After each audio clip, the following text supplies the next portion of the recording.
برادران اسلام السلام علیکم ورحمۃ اللہ وبرکاتہ۔ ستمبر کا مہینہ آنے والا ہے اور ستمبر کے مہینے کو ختم نبوت کے طور پر منایا جاتا ہے، اور اس مہینے میں 7 تاریخ کو بطور یوم ختم نبوت منایا جاتا ہے۔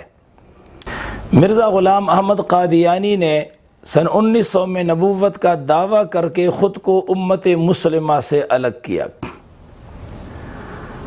پاکستان بننے کے بعد 1953 میں امیر شریعت مولانا سید عطا اللہ شاہ بخاری رحمۃ اللہ علیہ کی قیادت میں ختم نبوت کی تحریک چلی۔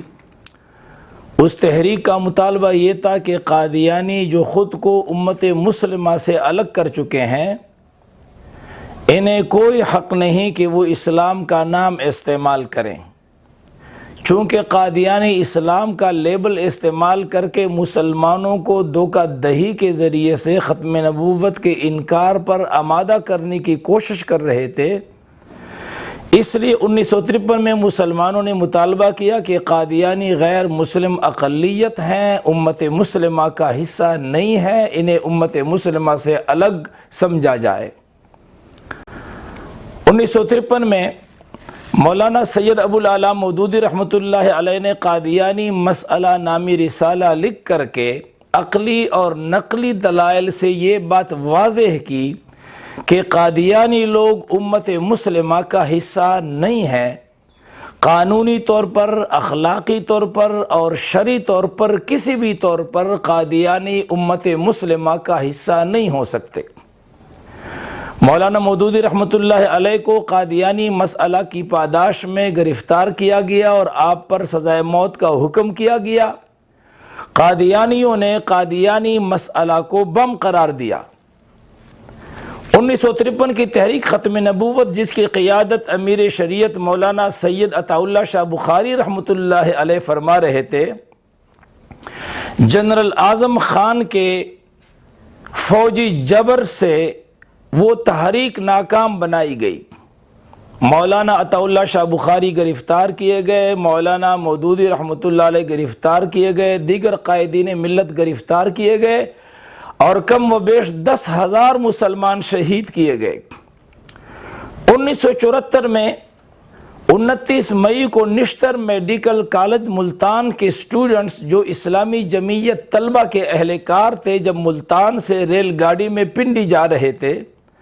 اور ریل گاڑی ربوہ ریلوے اسٹیشن پر پہنچی تو قادیانی غنڈوں نے وہاں ختم نبوت کے خلاف لٹریچر تقسیم کرنا شروع کیا۔ اسلامی جمعیت طلبہ کے ان اسٹوڈنٹس نے قادیانی لٹریچر کو ان کے منہ پر مارتے ہوئے خاتم الانبیاء مصطفیٰ مصطفیٰ، رہبرو رہنما مصطفیٰ مصطفیٰ کے نعرے لگائے۔ 29 مئی 1974 کو قادیانیوں نے اسلامی جمعیت طلبہ کے اسٹوڈنٹس پر تشدد کیا، زخمی کیا، مارا پیٹا، اور یہیں سے تحریک تحفظ ختم نبوت 1974 برپا ہوتی ہے۔ اس تحریک کا آغاز ہوتا ہے اور ملگیر تحریک جنگل میں آگ کی طرح پورے ملک میں پھیل جاتی ہے۔ محدث العصر علامہ سید محمد یوسف بنوری رحمۃ اللہ علیہ کی قیادت میں تمام مکاتب فکر کے مسلمانوں نے یکجان ہو کر اس تحریک کا آغاز کیا۔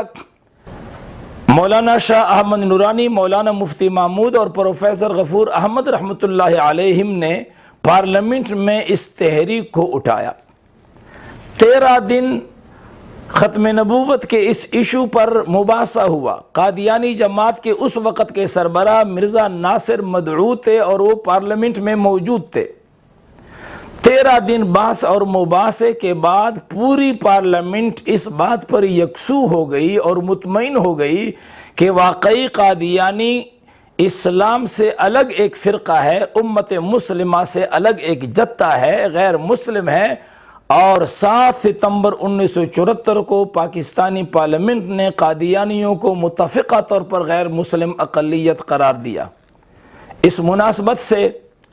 امت مسلمہ بالخصوص مسلمانان پاکستان ہر سال 7 ستمبر کو یوم ختم نبوت کے طور پر مناتے ہیں۔ میری آپ تمام بھائیوں سے یہ گزارش ہے